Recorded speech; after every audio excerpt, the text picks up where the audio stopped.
On Friday, Izzo's program was accused by an ESPN report of promoting a culture which allowed violence against women and sexual misconduct without appropriate repercussions. Izzo was asked about the report and more following MSU's Friday night win over Wisconsin. Well, first of all, I want to thank our students. I thought the teal shirts was awesome, and I thought the way the crowd responded to our team was special. But honoring our survivors was really neat that our students did it.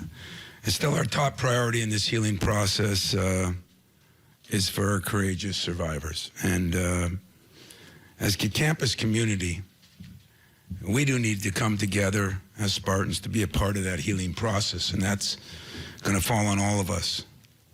As far as the reports today, we will cooperate with any investigation going forward as we have always done. And that's about all I have to say about it. Coach, has the last week changed your mind at all about Luann Simon? I'm not going to answer any questions concerning that. I'm going to stick to, worrying about the survivors. I really am. And I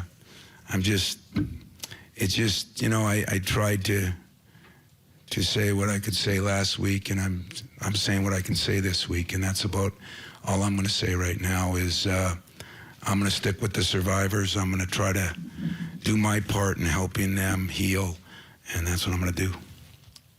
Tom, two things, even if you won't answer. Reaction to Mark Hollis retiring and reports that you are going to retire or step aside. Well, I'm not going anywhere in my mind. I'm definitely not retiring. And, there's a lot of things that happened today that, are part of life. And I'm going to worry about my team. I'm going to worry about the survivors. And I'm going to worry about what I do, and I have no plans on doing that. Tom, earlier Mark D'Antonio refuted some of the claims that were in that Outside the Lines report, calling them false. Do you dispute anything that you read in that report? I've seen the report. It came out a little late for me. It's been an interesting 2 days with the things that have gone on and still trying to prepare for a game. So I'll hold judgment on that until I really get a chance to sit down and look at everything, to be honest. Can you say how and when you learned about some of the sexual assaults that have occurred with your team? No, I gave you my statement, and I'm going to kind of stick with it.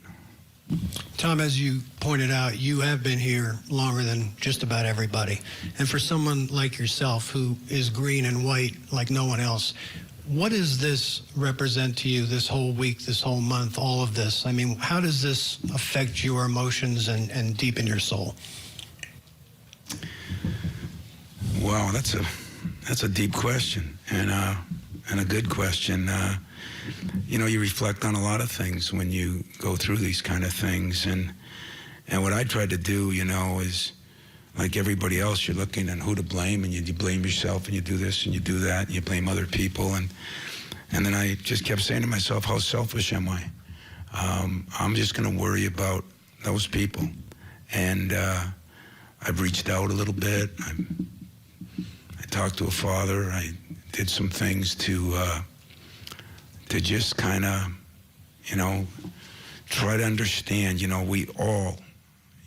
all think you know what everybody goes through. I don't think anybody had a clue what anybody went through because this horrific thing has not happened here before to many of us. So I just kept reminding myself that instead of being selfish in a basketball game, I got a team to coach. Instead of being selfish in my own thoughts or, even thinking about all the things, the time I've been here, I just kind of said, you know what, I'm going to worry about them and a little bit, on how I can make this a better place.